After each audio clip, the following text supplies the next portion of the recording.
সুপ্রদর্শক, আপনাদের স্বাগত জানাচ্ছি নিউজ 24 এর নিয়মিত আয়োজন জনতন্ত্রে গণতন্ত্রে।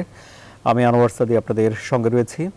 এই সন্ধ্যায় আমাদের আমন্ত্রিত অতিথি প্রবীণ সাংবাদিক, সিনিয়র সাংবাদিক জনাব রিয়াজউদ্দিন আহমেদ রয়েছেন, জগন্নাথ বিশ্ববিদ্যালয়ের সাবেক উপাচার্য জনাব অধ্যাপক ডক্টর মিজানুর রহমান, ঢাকা বিশ্ববিদ্যালয় শিক্ষক সমিতির সাবেক ভারপ্রাপ্ত সভাপতি জনাব অধ্যাপক ডক্টর লুৎফর রহমান এবং সম্মিলিত সাংস্কৃতিক জোটের সভাপতি জনাব গোলাম কুদ্দুস আমাদের সঙ্গে রয়েছেন। আপনারা জানেন যে বাংলাদেশে সম্প্রতি কিছু অনাকাঙ্ক্ষিত অনভিপ্রেত ঘটনা ঘটেছে, যার ফলশ্রুতিতে এখন সম্প্রীতির সপক্ষে বিভিন্ন মহল তাদের অবস্থান বরাবরের মতো আবারও জানান দিচ্ছে। এই যে ঘটনাগুলো যা বাংলাদেশের সম্প্রীতিকে প্রশ্নবিদ্ধ করার অপচেষ্টায় আছে, সেসব বিষয় নিয়ে আজ আমরা আলোচনা করব সম্প্রীতির বাংলাদেশ শীর্ষক আমাদের আজকের এই আয়োজনে। জনাব গোলাম কুদ্দুস, আপনাকে দিয়ে আলোচনা শুরু করি। বাংলাদেশের সম্প্রীতি ঐতিহ্যবাহী, দীর্ঘদিন ধরেই বাংলাদেশে সাম্প্রদায়িক সম্প্রীতি রয়েছে, কিন্তু তারপরেও কেন মাঝে মাঝে এই ধরনের অনাকাঙ্ক্ষিত ঘটনাগুলো ঘটে? এগুলো ঠেকানোর আসলে কি উপায়?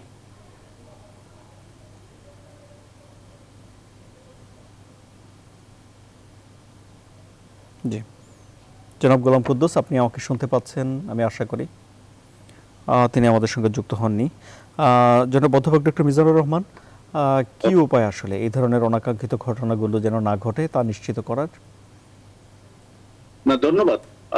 আজকে যদিও বিলম্বে, কারণ আমি মনে করি যে কুমিল্লায় যেদিন ঘটনাটা ঘটে তারপরে যদি এখন এই গত 3 দিন যাবৎ যেভাবে সমগ্র জাতি এইটার বিরুদ্ধে সোচ্চার অথবা একটা প্রতিরোধ গড়ে তোলার মতন একটা শোডাউন করছে, এটা যদি কুমিল্লার ঘটনাটা যেদিন ঘটলো সেদিনই যদি করতো বা এর পরদিন যদি করতো, তাইলে বোধহয় পরবর্তী পর্যায়ে যে অনাকাঙ্ক্ষিত ঘটনাগুলো আর ঘটতো না। আর এইটা আসলে কোনো একটা সমাধান। বারবারই এরকম ঘটনা ঘটবে। আর আমরা ঢাকা বিশ্ববিদ্যালয় সহ বা অন্যান্য বুদ্ধিভিত্তিক যে মহলগুলো আছে বিভিন্ন সময় এগুলো সবসময় আমরা প্রতিবাদ করে আসছি, অথবা সরকারের কাছে দাবি জানাই যে এগুলো যেন পুনরাবৃত্তি না হয়, কঠোর শাস্তিদানের জন্য ইত্যাদি ইত্যাদি। কিন্তু আসলে সেদিক থেকে কাজের কাজে খুব একটা বেশি কিছু আমরা অর্জন করা গেছে আমি অন্তত ব্যক্তিগত মনে, কারণ এই ঘটনাগুলো প্রায়ই ঘটে।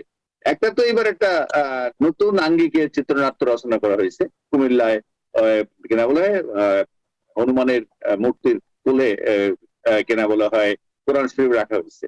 আর এর বাইরে যেটা তথাকথিত অনুভূতি, ধর্মীয় অনুভূতি, আজকে মাওলানা আব্দুর রশিদ সাহেব যেটা বললেন, মানে আমিও এটা দীর্ঘদিন বলে আসছি, আপনার টিভিতেও ব্যবহার করছিলাম, যে অনুভূতি হচ্ছে বিশ্বাসের একটা প্রাথমিক পর্যায়।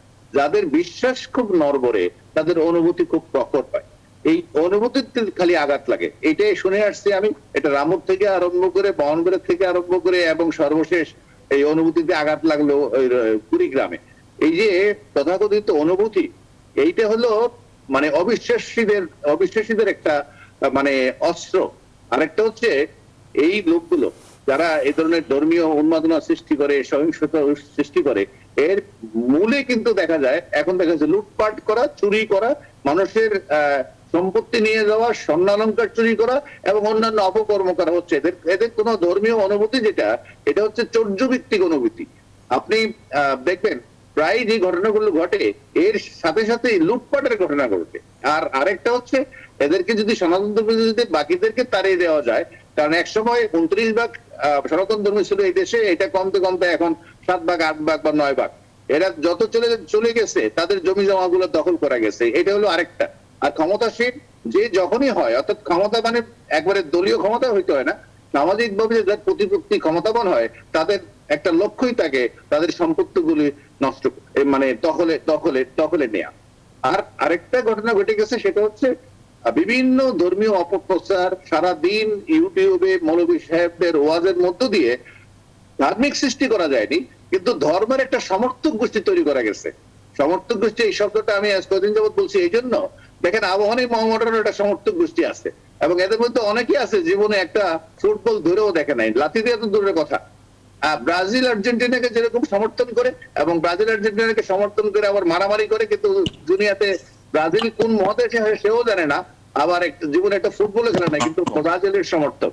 এইভাবে একটা ধর্মের সমর্থক গোষ্ঠী তৈরি হয়েছে যারা মোটেই ধার্মিক না, ধর্মাচার করে না, নামাজ রোজা নাই, কিন্তু যখন এরকম একটা তথাকথিত অনুভূতি, এটাকে আরেকটা গ্রুপ রাজনৈতিক কাজে ব্যবহার করে আসলে মূলত সম্পত্তি দখল করার একটা অপপ্রয়াস হচ্ছে এটা। তো আমি মনে করি এইটা থেকে বেরিয়ে আসার জন্য আমাদের যেটা করতে হবে, অতীতের যে ঘটনাগুলো ঘটছে সেগুলোর আসলে কোনোটারই আসলে বিচার হয়নি। আপনি রামুতে বলেন, নাসিরনগরে বলেন, এবং এর আগে যত জায়গায় এই তথাকথিত অনুভূতির নামে যে ধ্বংসাত্মক কার্যকলাপ হয়েছে মন্দিরের উপরে এবং বৌদ্ধদের কেনা বলা হয় বৌদ্ধ বিহারে, এই কোনোটার আসলে বিচার হয়নি। এরও আগে 2001 সালের নির্বাচনের পরবর্তী সহিংসতায় যেটা বিচারপতি শাহাবুদ্দিন চুপ্পুগিরি একটা কমিশন করা হয়েছিল, একেবারে ভোলা থেকে আরম্ভ করে মাদারীপুর পর্যন্ত শত শত সনাতন ধর্মীদের বাড়ি লুট করা হয়েছিল, মন্দির ভাঙা হয়েছিল, নারী দর্শন করা হয়েছিল, একদম নির্দিষ্ট করা হয়েছিল 2000-এর উপরে মানে কেস, সেইগুলো আসলে কোনোটার এখনো বিচার হয়নি। এই যে বিচারহীনতার যে সংস্কৃতি, এটাও কিন্তু এই প্রবণতা থেকে বাড়িয়েছে। একটা হচ্ছে চোদ্দ মনোভিত্তিক, এগুলোর মধ্যে কোনো বিশ্বাস অবিশ্বাস এগুলোর কোনো ব্যাপার নাই। আসলে লুটপাটের উদ্দেশ্যে এই চোরগুলো এই কাজগুলো করে, এবং কিছু একটা অবস্থা সৃষ্টি করে যদি আরো কিছু সনাতনকে দেশ থেকে দেশত্যাগ করা যায়, তাদের জমিগুলো দখল করা যাবে, এছাড়া আর কোনো উদ্দেশ্য এগুলো নেই। জি, আমি আপনার কাছে আমি আবার আসবো। জনাব রিয়াজউদ্দিন আহমেদ, আপনার কাছে যাচ্ছি। প্রফেসর মিজানুর রহমান বলছেন যে বিচারহীনতার সংস্কৃতি অনুভূতির নামের এই ধ্বংসাত্মক কার্যকলাপকে টিকিয়ে রেখেছে, কি বলবেন আপনি? আমি বহুলাংশে প্রফেসর মিজান সাহেব যা বললেন তার সাথে দ্বিমত করার কোনো কিছু নাই। সাম্প্রদায়িক বিস্ফোরণ বিভিন্ন সময়ে এই সাম্প্রদায়িকতাকে ব্যবহার করে অনেকগুলি কাজ করা হয়। মিজান সাহেব বলছেন লুটপাট করা হয়, চৌর্যবৃত্তি করা হয়, আমি বলি রাজনীতিও করা হয়। এই সংখ্যালঘুদের ব্যবহার করে, এটাকে অস্বীকার করার কোনো উপায় নেই। 1947 সনে যখন ভারতবর্ষ হিন্দু মুসলমান দুই ভাগে ভাগ হয়ে গেল, তখন থেকেই কিন্তু এই সাম্প্রদায়িকতার বীজ উপমহাদেশে ব্রিটিশরা যাওয়ার আগে এটাকে ভালোভাবে এখানে রেখে গেছে। এইটারই মাঝে মধ্যে এটা জেগে উঠে, শুধু বাংলাদেশে নয়, ভারতে, শ্রীলঙ্কায় এবং অন্যান্য দেশেও, পাকিস্তানে এগুলি বিভিন্ন সময় হয়ে আসছে। এটাকে অস্বীকার করার কোনো উপায় নাই। কিন্তু আমরা যেটা করি জ্ঞানত এবং অজ্ঞতাবশত আমরা এগুলিকে সমর্থন করি। 1964-এ যখন রায়ট হলো পূর্ব পাকিস্তানে, ওটা ছিল সর্বশেষ পাকিস্তানিদের একটা তৈরি করা একটি রায়ট। সেই রায়টের সময় প্রেস ক্লাবে মিছিল হয়েছিল এবং একটা ব্যানার ছিল, ব্যানারটা ছিল পূর্ব পাকিস্তান রুখে দাঁড়াও। বাংলাদেশ কেন রুখে দাঁড়াচ্ছে না? বাংলাদেশের দুর্বলতাটা কোথায়? এটা আমার মনে হয় চিন্তা করা দরকার, বের করা দরকার। কেন এক আওয়াজ উঠছে না? যেটা 64 সনে যেটা হয়েছিল, এই ঘটনাটা এখন কেন হচ্ছে না? এখন কেন আমরা বলতে পারছি না বাংলাদেশ রুখে দাঁড়াও অথবা দক্ষিণ এশিয়া রুখে দাঁড়াও? এর মধ্যে কোথায় দুর্বলতা এবং কাদের কনাইভেন্স এটার মধ্যে আছে, কাদের যোগসূত্র আছে, এটাও চিন্তা করতে হবে। যে এমনি এমনি হয় না, এটা ওয়েল প্ল্যান। আপনার দুর্গা পূজার সময় এরকম ঘটনা আগে ঘটেছে বলে আমি অন্তত মনে করতে পারছি না। হিন্দু মুসলমান বৌদ্ধ খ্রিস্টান এই উপমহাদেশে যুগে যুগে তারা তাদের ধর্ম কর্ম পালন করেছে, একজন আরেকজনের পাশে দাঁড়িয়েছে, বিপদে আপদে যখন রায়ট হতো, হিন্দুরা মুসলমানদেরকে আশ্রয় দিয়েছে, মুসলমানরা হিন্দুদের আশ্রয় দিয়েছে,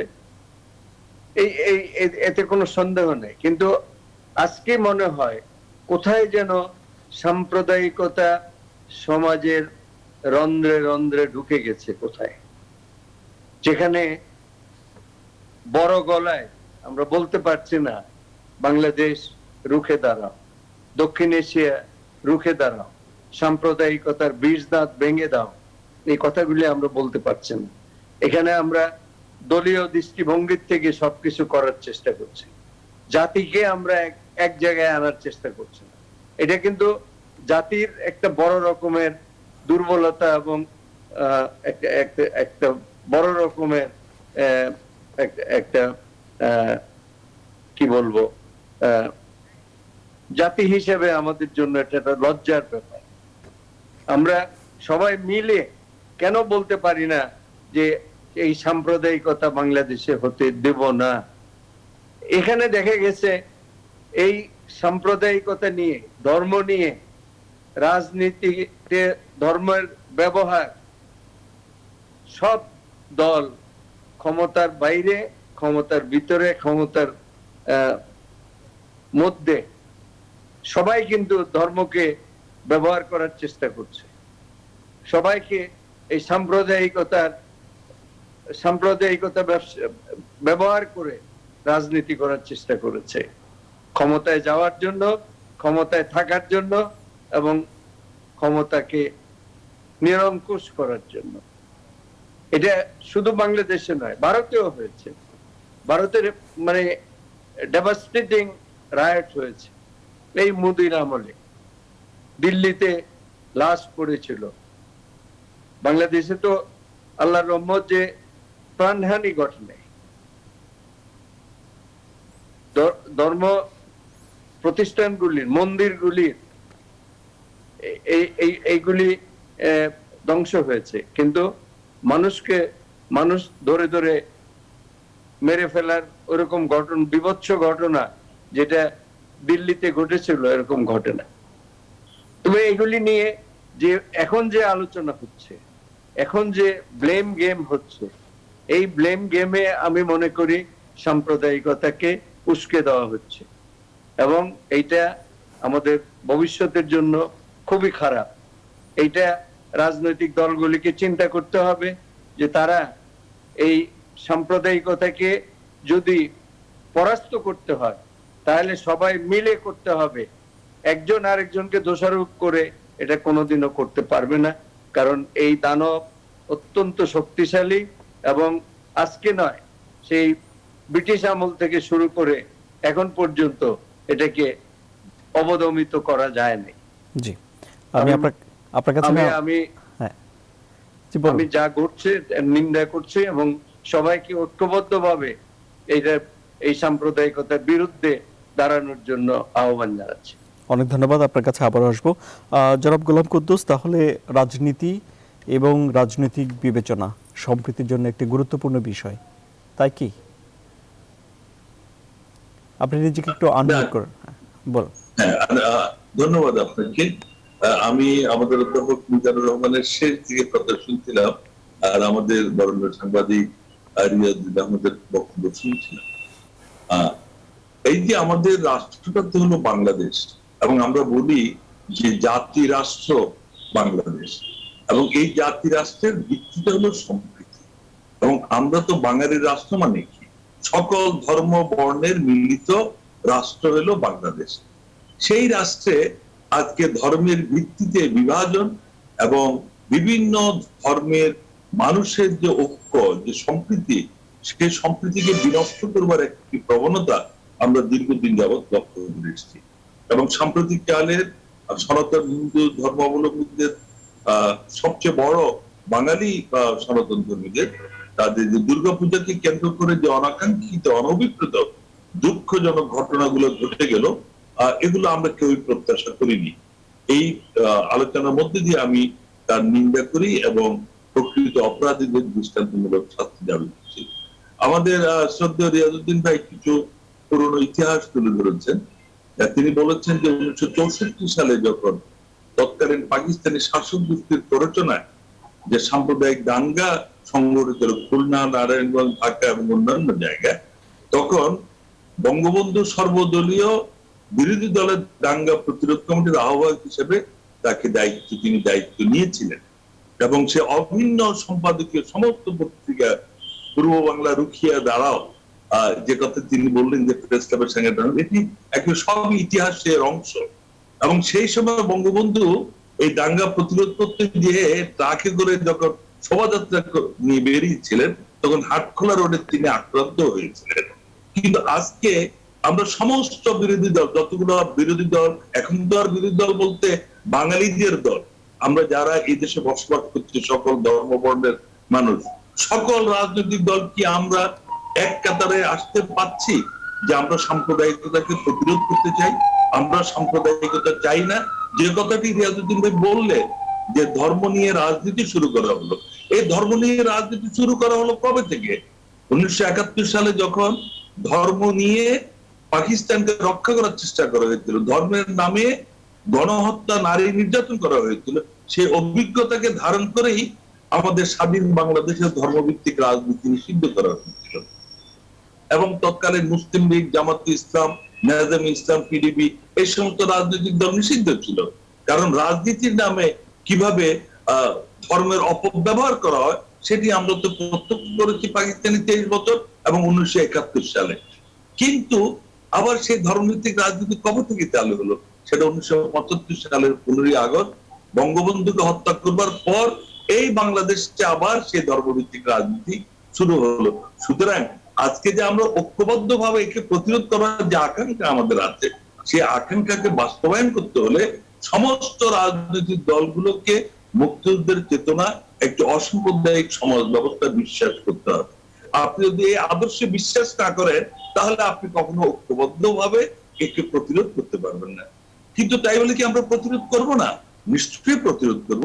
কারণ আমাদের মুক্তিযুদ্ধের যে আদর্শ, আমাদের বাঙালির হাজার বছরের যে ঐতিহ্য, যে সম্প্রীতির বাংলা, যে বাংলা জাতি, ধর্ম, বর্ণ, গোত্র নির্বিশেষে মিলেমিশে একসাথে বসবাস করার ঐতিহ্য, এই যে আমরা শুধু রাজনীতি কেন, আমাদের সংস্কৃতি 12 মাসের 13 পার্বণের এই অঞ্চলে আমরা হিন্দু, বৌদ্ধ, খ্রিস্টান, মুসলমান সবাই মিলেমিশে একসাথে বসবাস করেছি, আনন্দ বেদনাকে ভাগ করে নিচ্ছি।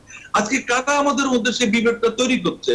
কারা আমাদের মধ্যে সে ভ্রাতৃত্বের বন্ধনটাকে ছিন্ন করবার জন্য প্ররোচিত করছে?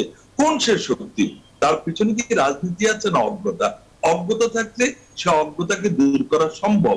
সে অজ্ঞতাকে যুক্তি দিয়ে, শিক্ষা দিয়ে, সংস্কৃতি দিয়ে আমি দূর করতে পারবো। কিন্তু তার পিছনে যদি রাজনীতি থাকে, তাহলে রাজনীতি যতক্ষণ পর্যন্ত না আপনি পরিশীলিত করবেন, ততদিন পর্যন্ত এটিকে দূর করা যাবে না।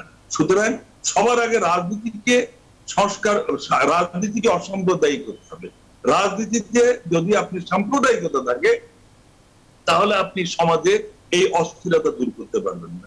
যে কারণে রেলদের মতো আমারও আকাঙ্ক্ষা যে আসুন আমাদের দল, সকল রাজনৈতিক দল, কেন আমরা অসাম্প্রদায়িক চেতনার কথা বলছি না? কেন আমরা বলছি না যে এই ধরনের ঘটনাকে আমরা ঐক্যবদ্ধ ভাবে প্রতিরোধ করব? এই আওয়াজটি কি সব রাজনৈতিক দল থেকে আমরা উচ্চারণ করতে পারছি? যদি না পেরে থাকে, তাহলে কাদের কাদের জন্য পাচ্ছি না? জনগণের কাছে সেটিও উন্মোচিত হওয়া উচিত। আমরা সাধারণ মানুষ, আমরা কেউ শিক্ষক, কেউ সাংবাদিক, কেউ সংস্কৃতি কর্মী, কেউ পেশাজীবী, কেউ কোনোটাই হয়তো করি না, কেউ হয়তো বেকার জীবন যাপন করছি। আমাদের তো একটা আকাঙ্ক্ষা আছে। সে আকাঙ্ক্ষা হলো 1971 সালে বঙ্গবন্ধুর আহ্বানে আমরা এই দেশটাকে স্বাধীন করেছিলাম। 30 লক্ষ মানুষ তো জীবন দিয়েছে, কয়েক লক্ষ নারী তো তার সম্মান হারিয়েছে। তো সেই বাংলাদেশকে কি আমরা হারিয়ে ফেলবো? সেই বাংলাদেশে কি এইভাবে ধর্মের নামে, বর্ণের নামে, গোত্রের নামে, রাজনীতির নামে, নির্বাচনের নামে এইভাবে রক্ত ঝরবে? আমরা তো সেটা চাই না। সুতরাং এখনো সময় আছে, যদি আমরা ঐক্যবদ্ধ হই।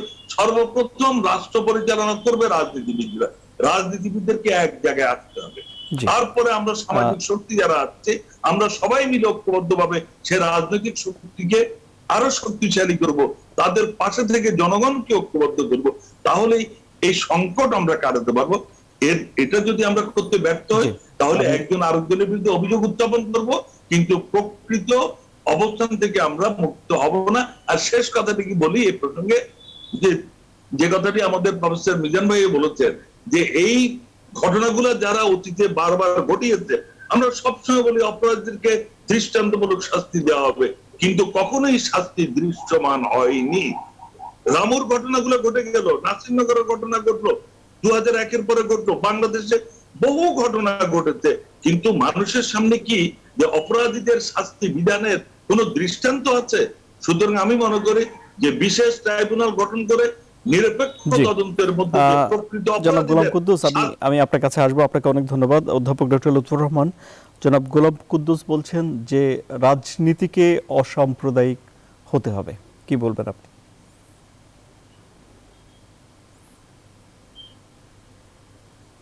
আমাকে শোনা যাচ্ছে? জি, শুনতে পাচ্ছি, বলুন। থ্যাংক ইউ মিস্টার সঞ্চালক। আসলে আমি অত্যন্ত মনোযোগ দিয়ে তিনজন অত্যন্ত প্রজ্ঞাবান ব্যক্তির সমসাময়িক যে ঘটনা প্রবাহ তাই নিয়ে আলোচনা শুনছিলাম, এবং এই আলোচনার মধ্য দিয়ে আমি সমৃদ্ধ হয়েছি। বিশেষ করে অত্যন্ত প্রজ্ঞাবান ব্যক্তিত্ব রিয়াজউদ্দিন আহমেদ এবং আমার শ্রদ্ধাভাজন শিক্ষক মিজান স্যারের বক্তব্য এবং সর্বশেষ কুদ্দুস ভাইয়ের বক্তব্য শুনলাম। আসলে আমি একটু পিছন থেকেই শুরু করি। বাংলাদেশ একটি অসাম্প্রদায়িক দেশ এবং আমরা স্বাধীন ধর্মীয় মূল্যবোধে সবসময় বিশ্বাস করি এবং ধর্মীয় সাংস্কৃতিক মূল্যবোধকে ধারণ করি। আমরা যার যার স্বাধীন অনুভূতির জায়গায় সবসময় অবিচল আছি, সেটি হিন্দু বলেন, বৌদ্ধ বলেন, মুসলিম বলেন, আমরা সেটা সবসময় পালন করে আসছি।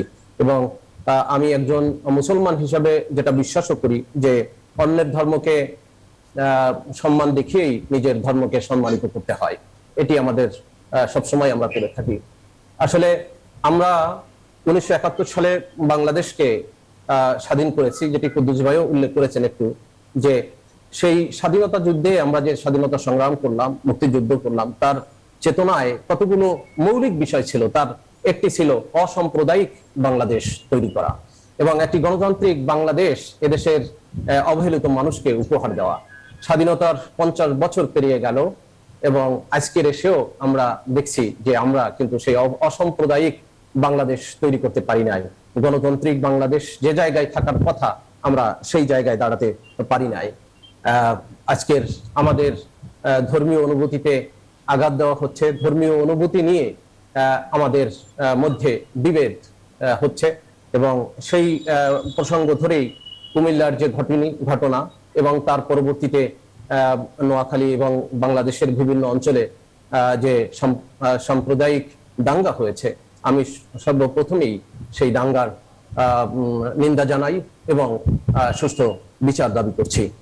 আপনি যে প্রশ্নটি করেছিলেন কুদ্দুস ভাই যেটি বলেছেন রাজনীতির কথা, এবং কুদ্দুস ভাই একটি কথা বলেছেন যে সমস্ত রাজনৈতিক দলকে একটি প্ল্যাটফর্মে আসতে হবে এবং সেটি শুধু অসাম্প্রদায়িক চেতনাকে ধারণ করে নয়, যে আমরা সাম্প্রদায়িক কোনো চাই না সেই দৃষ্টিকোণে নয়, অন্য সকল দলকে গণতান্ত্রিক ভাবে তাদের কার্যক্রম চালানোর যে সুযোগ সেটিও সরকারকে নিশ্চিত করতে হবে। এবং আমি মনে করি সেই সুযোগটা যখন আরো নিশ্চিত হবে তখনই রাজনৈতিক দলগুলো একটি প্ল্যাটফর্মে থেকে এই অসাম্প্রদায়িকতার বিরুদ্ধে, যেটি আমাদের রিয়াজ ভাই বলছেন যে আমরা রুখে দেব, এই শব্দটি আমরা একটি জায়গা থেকে উচ্চারণ করতে পারবো এবং সেটির জন্য দরকার আমাদের রাজনৈতিক চেতনার একটি জায়গায় নিয়ে আসা, যে সমস্ত দল গণতান্ত্রিক ব্যবস্থাপনার মধ্য দিয়ে তাদের কার্যক্রম চালাবে এবং তাহলে এই ধরনের মৌলবাদ কখনো মাথাচাড়া দিয়ে উঠতে পারবে না। এবং আমরা সবাই মিলে একটা সামাজিক আন্দোলন, যে সামাজিক আন্দোলনের সমস্ত ক্রিয়াশীল রাজনৈতিক দলগুলো অংশগ্রহণ করবে এবং সেটি যেদিন বাংলাদেশ পারবে সেদিন বাংলাদেশ থেকে এই সাম্প্রদায়িকতা নির্মূল হবে বলেই আমি প্রত্যাশা করি। আমি সেই দিনেরই অপেক্ষায় করি যেটি কুদ্দুস ভাই বললেন। অনেক ধন্যবাদ। একটা বিরতি নেই, সুপ্রিয় দর্শক আমাদের সঙ্গে থাকুন, বিরতির পর আরো বিশ্লেষণ আছে।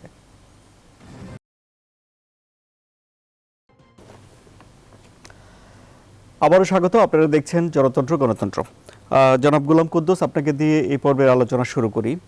আবহমান কালের সম্প্রীতি এবং আবহমান কালের বাঙালি সংস্কৃতি সব যদি রাজনীতিবিদরাই করেন এবং রাজনীতির উপরেই যদি সবকিছু ছেড়ে দিই আমরা, তাহলে আমাদের সংস্কৃতি, আমাদের মনন এসব কোন কাজের জন্য?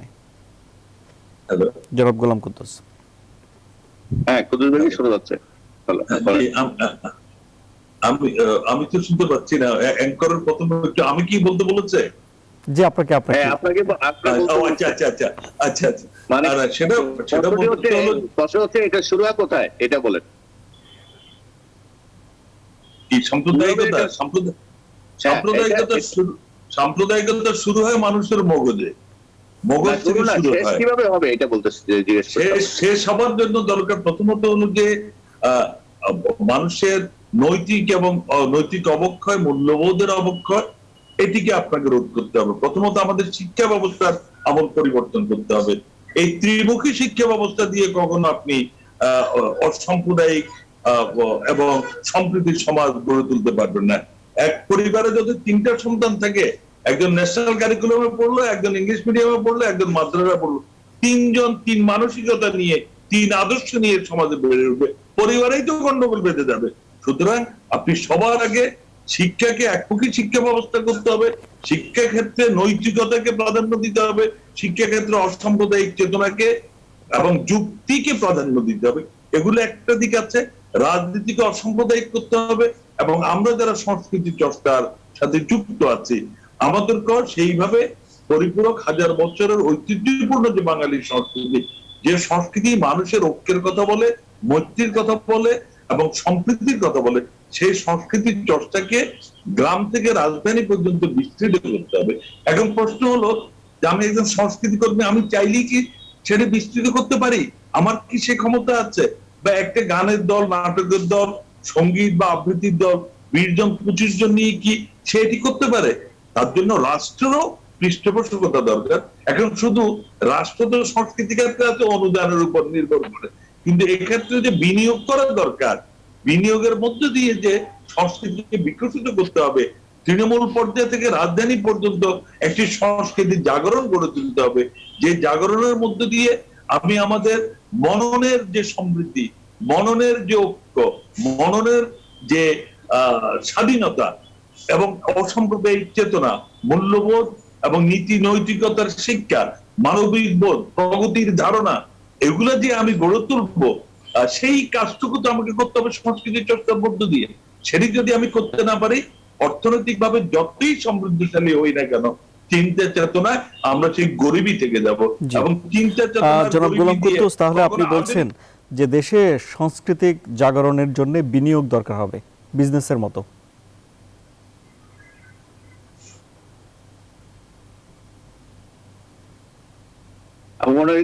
শুনতে পাচ্ছেন না? না, উনি শুনতে পাচ্ছেন না। ভাই, আপনাকে প্রশ্ন করা হয়েছে যে বিজনেসের মতো সংস্কৃতিও বিনিয়োগ করবে কিনা সরকার সংস্কৃতিতে, এটা বোধহয় প্রশ্ন করতে সাদিক।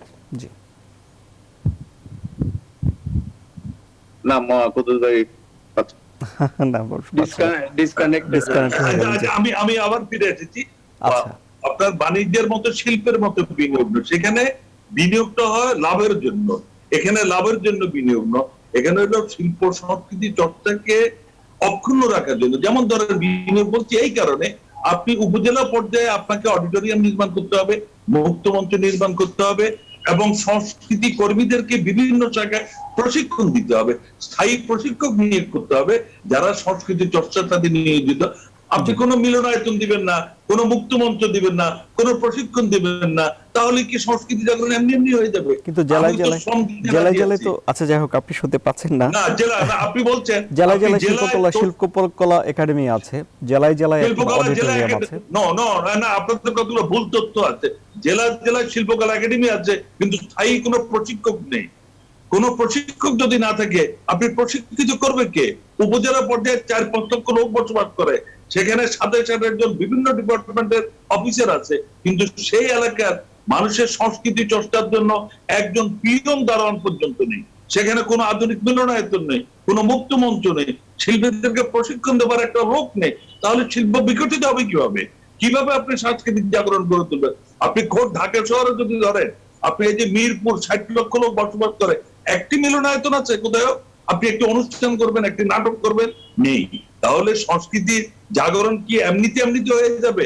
শুধু ব্যক্তি পর্যায়ে উদ্যোগ দিয়ে ব্যক্তির ইচ্ছার উপর নির্ভর করে সংস্কৃতিকে খুব বেশি দূর এগিয়ে নিয়ে যাওয়া যাবে অনেক না ধন্যবাদ আপনাকে। রাষ্ট্রের বিনিয়োগ ছাড়া। অনেক ধন্যবাদ আপনাকে অধ্যাপক doctor Lutfur Rahman.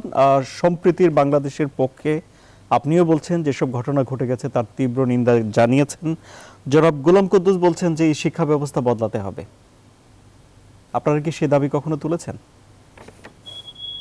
Thank you আমাকে আবার সুযোগ দেওয়ার জন্য। আসলে কুদ্দুস ভাইয়ের বক্তব্যটি খুবই পরিষ্কার এবং মনোযোগ দিয়ে শুনেছি। তিনি বলেছেন যে আমাদের মানসিকতার চেঞ্জ করতে হবে, শিক্ষার যে 3 দিক আছে, 3টি ধারা, সেটাকে একটি ধারায় নিয়ে আসতে হবে। এখানে আমি অত্যন্ত বিনয়ের সঙ্গে একটু ডিফার করি। আমার কাছে মনে হয় যে সেটি করতে যাওয়াটা অনেকটা অ্যানালাইসিসের ব্যাপার এবং সেখানে রিসার্চের ব্যাপার রয়েছে, কিভাবে সেটা করবে। এই মুহূর্তে সেটা সরকারের জন্য কিংবা শিক্ষা ব্যবস্থাকে এভাবে ঢেলে সাজানো কতটা সম্ভব হবে সেটা আমি জানি না। তবে আমি মনে করি যে 3টি ব্যবস্থা আছে সেই ব্যবস্থার মধ্যেই আমাদের সমাধান খুঁজে বের করতে হবে, এবং সেটি হলো সুশিক্ষায় আমাদের যে প্রজন্ম, নতুন প্রজন্ম যারা এখন পড়ালেখা শিখছে তাদেরকে সুশিক্ষায় শিক্ষিত করতে হবে। এবং এখন যে শিক্ষা, জি প্রফেসর লুৎফর রহমান, এখন যে শিক্ষা দেওয়া হচ্ছে সেটি কি কুশিক্ষা, এবং যে শিক্ষা এখন দেওয়া হচ্ছে সেটি কি অনৈতিক শিক্ষা? তাদের মধ্যে নৈতিক শিক্ষার প্রস্ফুটন ঘটাতে হবে। কারণ কুশিক্ষা বলবো না, শিক্ষায় অনেক দিক থাকে। আমি মনে করি যে নৈতিক জায়গাটাকে আরো ফুটিয়ে তুলতে হবে। এই যে ধর্মের অসাম্প্রদায়িকতা, এইটা আমাদের বাচ্চাদেরকে বোঝাতে হবে যে ধর্ম, আমাদের সরকারি পর্যায় থেকে বলাও হয় ধর্ম যার যার উৎসব সকলের, এই বিষয়গুলো, এবং যার যার জায়গা থেকে সে ধর্ম পালন করবে, সেই বিষয়গুলো তো আমাদের সন্তানদেরকে আমরাই বুঝিয়ে বলবো। সেখানে ইংলিশ মিডিয়াম থেকে বেরিয়ে আসা কিংবা মাদ্রাসা থেকে বেরিয়ে আসার মধ্য দিয়ে এই সমাধান হবে বলে আমি মনে করি না। আমি মনে করি আমাদের এই সমস্ত বিষয় আমাদের সন্তানদেরকে বোঝাতে হবে এবং নৈতিক জায়গায় আমাদেরকে আরো কন্ট্রিবিউট করতে হবে বলে আমি মনে করি। এবং আমি যেহেতু সময় পাবো না, আমি আরো একটি বিষয় বলতে চাই যে আমি শেষ করছি।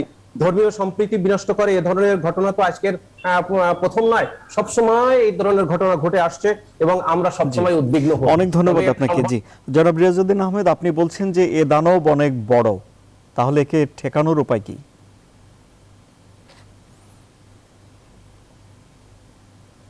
জি জনাব রিয়াজউদ্দিন আহমেদ। জি ধন্যবাদ আপনাকে। আপনি বলছেন যে এ দানব অনেক বড়, অনেক বড়। এই দানব ডাইনোসরের চেয়েও বড়, কিন্তু ডাইনোসর বিলীন হয়ে গেছে, এই দানব যাচ্ছে না, যাবে না। এই জন্য আমি সবচেয়ে আমাদের এই সাম্প্রদায়িকতার জন্য দায়ী করব এবং আমাদের দুর্বলতার কথা বলবো যে আমাদের রাজনৈতিক দলগুলি যতক্ষণ ঐক্যবদ্ধভাবে এটার বিরুদ্ধে রুখে দাঁড়াতে না পারবে ততক্ষণ এই দানবকে পোষ মানানো যাবে না। আপনি বলেন একটা ঘটনা ঘটার সাথে সাথে রাজনৈতিক দলগুলো পরস্পরকে ব্লেম করা আরম্ভ করলো, পরস্পরকে দোষারোপ করা আরম্ভ করলো। যে অপরাধী, যে অপরাধ সংগঠিত করলো, সে কিন্তু পালিয়ে বেড়াচ্ছে, সে সমাজে ঘুরে বেড়াচ্ছে, তার বিরুদ্ধে কেউ কিছু বলছে না। বলছে কিন্তু যারা মাঠে ছিল না, যারা এই ঘটনা ঘটে নাই, তারা একজন আরেকজনকে দোষী করছে, আপনি করছেন, আপনি করছেন, আপনি করছেন। আমি মনে করি এই সংস্কৃতি যতদিন পরিবর্তিত না হবে ততদিন এই সাম্প্রদায়িকতাকে অসাম্প্রদায়িক বাংলাদেশ গড়ার পথে এটা বাধা হয়ে থাকবে। অনেক ধন্যবাদ আপনাকে জনাব রিয়াজউদ্দিন আহমেদ। আমাদের হাতে আর সময় নেই। প্রফেসর ডক্টর মিজানুর রহমান, রাজনৈতিক সংস্কৃতি বদলানো দরকার, আগে কি বলবেন আপনি?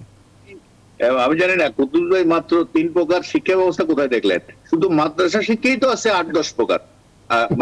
দেশে মোট 18-19 রকমের শিক্ষা ব্যবস্থা আছে। এটা আরেক বিতর্ক, উত্তর থেকে বলছে। আমি যেটা বলতে চাচ্ছি এই যে আমাদের সমস্ত মাদ্রাসায় বলেন, স্কুলে বলেন, সব জায়গায় ধর্ম শিক্ষা একটা জিনিস আছে, কিন্তু আমাদেরকে ইসলাম ধর্মের ইসলাম ধর্মের শিক্ষা দেওয়া হয়, হিন্দুদের হিন্দু ধর্ম শিক্ষা দেওয়া হয়। এই দিয়ে কি আমাদের সম্প্রীতি হবে? আমি তো মনে করি ইসলামের ধর্মের যারা বিশ্বাসী তাদেরকে হিন্দু ধর্মের একটা ধারণা তার থাকতে হবে। দেব দেবী কি, কার্তিককে, গণেশকে, সরস্বতীকে, এটা ধারণা থাকতে হবে।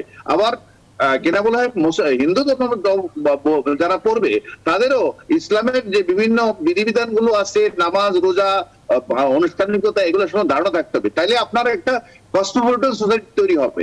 আর সবচেয়ে বড় কথা হচ্ছে, আমরা কিছু লোক বলি শান্তির ধর্ম, সব ধর্মে শান্তির কথা বলা আছে, কোন ধর্মে হানাহানির কথা বলা নাই। আসলে যারা ওই ধর্মের সমর্থক গোষ্ঠী তারা কি আমাদের কথা শুনে? ওরা তো হুজুরদের কথা শুনে। আপনি হুজুরদের ইউটিউবের ওয়াজ গুলো শুনে দেখেন তো, অনবরত মানে অন্য ধর্মকে হেয় প্রতিপন্ন করা, আপনার শ্রেষ্ঠত্ব, আপনারটা শ্রেষ্ঠ ধর্ম, আপনারটা উপরে সব ধর্ম বাতিল হয়ে গেছে, এই সকল কথাবার্তা যখন বলবেন, আর বিশেষ করে একেবারে সামাজিক যোগাযোগ মাধ্যমে যখন আপনি বিদ্বেষ ছড়াবেন, ধর্মীয় বিদ্বেষ ছড়াবেন, আর এদের এই ধর্মের সমর্থক গোষ্ঠী, আবারও বলছি, এরা ধার্মিক না, তারা তো ওই সকল ওয়াজ দ্বারা প্রভাবিত হচ্ছে। আমাদের সরকার কিন্তু সেগুলো আমরা বন্ধ করতে পারি নাই। আর আরেকটা যেটা আমি বলবো, এই দেশে কেনা বলা হয় অসাম্প্রদায়িক ছিলাম, আমরা খুবই একটা অসাম্প্রদায়িক সমাজ ব্যবস্থার মধ্যে বড় হয়েছি, এটা একটা বহু ঐতিহাসিক ব্যাপার। ব্রিটিশ আমলের পর থেকে আরম্ভ করে শেষ পর্যন্ত আসলে চরম সাম্প্রদায়িকতার ভিত্তিতে আমরা ভারত ভাগ করছিলাম। ইসলাম একটা ধর্ম, হিন্দু একটা ধর্ম, এই ভিত্তিতে পাকিস্তান এবং ভারত তৈরি হয়েছে। কিন্তু বাংলাদেশ তৈরি হয়েছে এটার বিপরীতে গিয়ে, অর্থাৎ এই ধর্মভিত্তিক যে দ্বিজাতি তত্ত্ব, দুইটা রাষ্ট্র, হিন্দুর একটা রাষ্ট্র, মুসলমানের রাষ্ট্র, এর বিপক্ষে দাঁড়িয়ে ধর্মনিরপেক্ষ চেতনা অর্থাৎ অসাম্প্রদায়িক চেতনা দিয়ে বাংলাদেশ তৈরি হয়েছে। অতএব পাকিস্তানে কি ঘটলো আর ভারতে কি ঘটলো, এইটা বাংলাদেশের সাথে কোনোভাবেই কম্পেয়ার হতে পারে না। কারণ বাংলাদেশ তৈরি হয়েছে একটা অসাম্প্রদায়িক চেতনার ভিত্তিতে, যেটা ভারত এবং পাকিস্তান তৈরি হয়েছে সাম্প্রদায়িক। আমাদের পূর্বপুরুষরা ভোট দিয়ে সাম্প্রদায়িকতার পক্ষে ভোট দিয়েছিল, পাকিস্তান এবং ভারত তৈরি করছিল। আপনাদের সবাইকে অনেক ধন্যবাদ। সুপ্রিয় দর্শক, আরো খবর ও বিশ্লেষণ জানতে আপনারা ভিজিট করুন www.news24bd.tv। সবাইকে অনেক ধন্যবাদ।